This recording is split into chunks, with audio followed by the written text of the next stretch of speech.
and what they could experience. We also know that Black and brown people on the South Side suffer the worst energy burdens in the city. And let's not add to that burden by adding General Iron down on the Southeast Side. That's not right. A year ago, Lori Lightfoot campaigned on a message of ending corruption. Instead, we've seen over and over again that Lightfoot sides with these companies that damage the people of Chicago. We expected a change in city policy and politics under this new mayor, and instead, Lightfoot has continued to support for this relocation of General Iron that's gonna hurt the citizens of Chicago. So we demand Lori deny this permit. Thank you again. Thanks so much.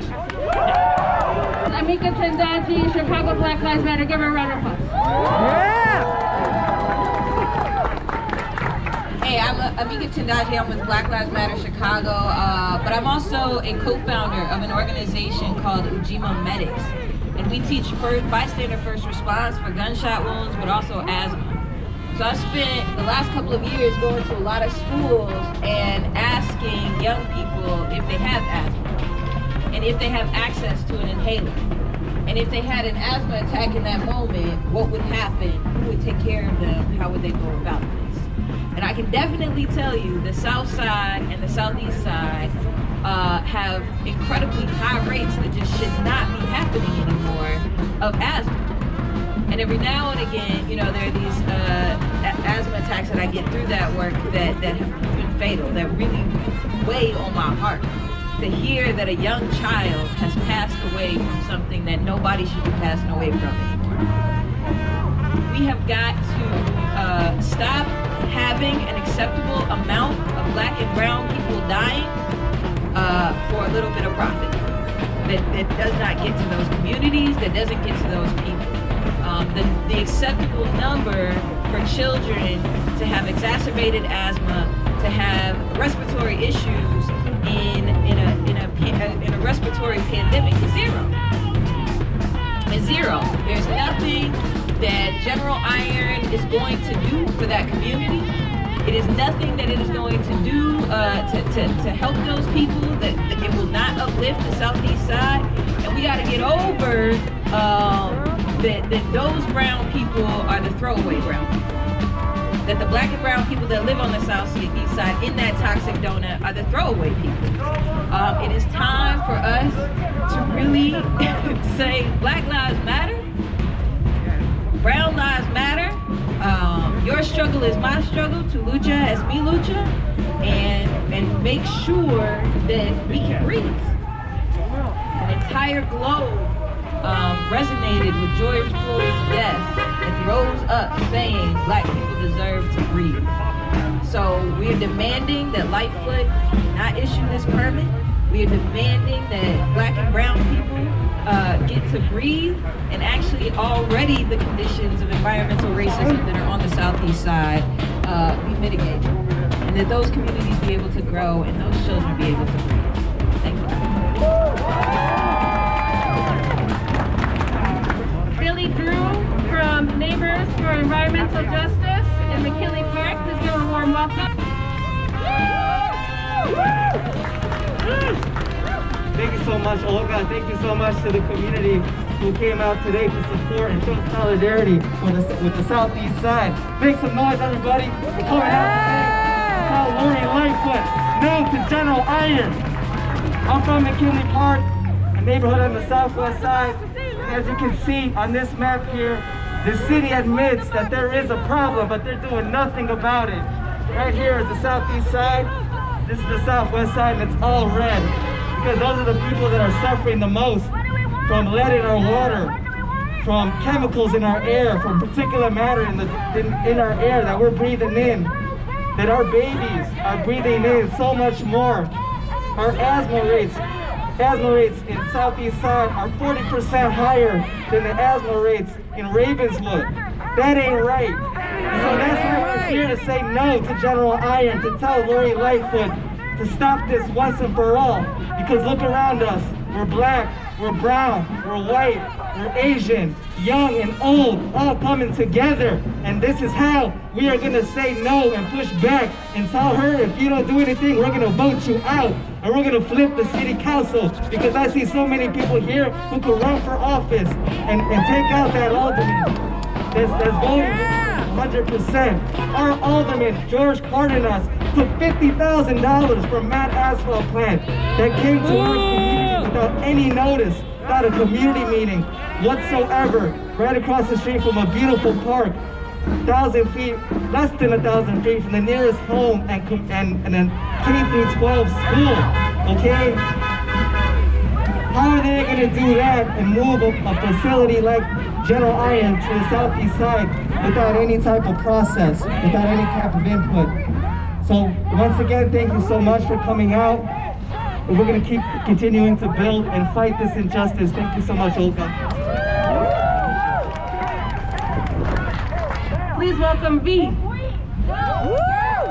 Mira, yo les vengo a hablar un poquito en español porque este es un asunto que nos impacta mucho en el sureste, ¿no? Sí. Somos una comunidad negra, una comunidad latina, una comunidad mixta en realidad en una ciudad tan segregada y se nos hace indignante en realidad que una alcaldesa que dice representar al pueblo, representar a nosotros, no nos escucha.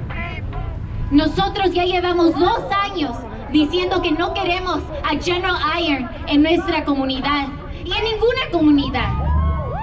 Pero ellos encontraron la solución para sacarlo acá del Northside, pero no pueden encontrar cómo no permitirlo que se mueva aquí al lado, a unas 2 cuadras de la única prepa en el sureste, ¿no? Ya todos los estudiantes han hablado, ya les han dicho sus experiencias, sus condiciones respiratorias y tal vez nos pregunten por qué o que nos estamos arriesgando ahorita en medio pandemia a tener esta manifestación, pero en realidad lo indignante y lo cuestionable es porque esta alcaldesa en medio de una pandemia anda ubicando un contaminador a nuestro barrio.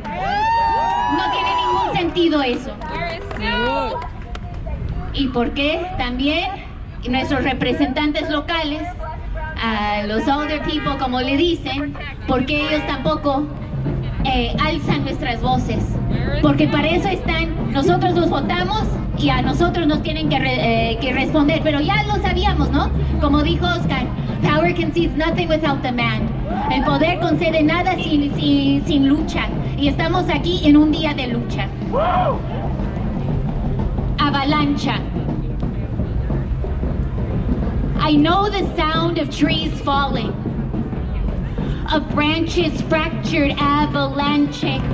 First the snap cracks the silence, then the crescendo, as the leaves lean in, lean down, rustling, rushing, ravaged, a crunch of branch and trunk. I know the sound of trees falling, of birds swelling from their tips in rage and song, their habitat, their home, born from seed and sun, snatched by metal hands. They take off all at once, lifted by the tree's last gasp.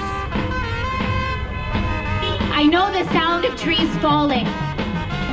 No, I know the sound of trees murdered. I'm wondering why their deaths only matter when heard. Matter is energy, is vibration, everything already is sound. Why are the trees questioned? Always questioned. If a tree falls, no. If a tree is murdered and nobody heard, they hear us. Woo!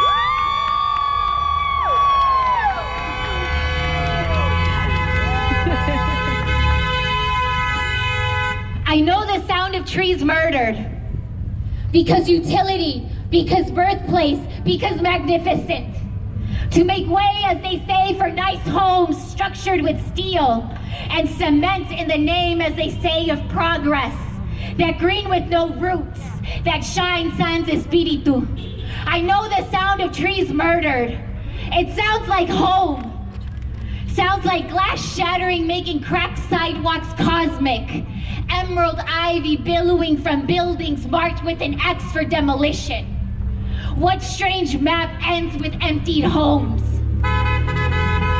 The South of unsettled city, hood wonderland paved with red bricks because 100 years later the city still hasn't fixed our streets. I listen to the discord of trees and homes splintered by man's machines, wondering when it will be my turn to witness gentrification's dirty war, or if this is just the beginning. I know the sound of trees murdered, of homes demolished, displace, and kill if they shall not be moved. And still, I stand alongside these trees. No question, matter can neither be created nor destroyed. And we don't simply make a sound when fallen, when demolished, when murdered. We avalanche.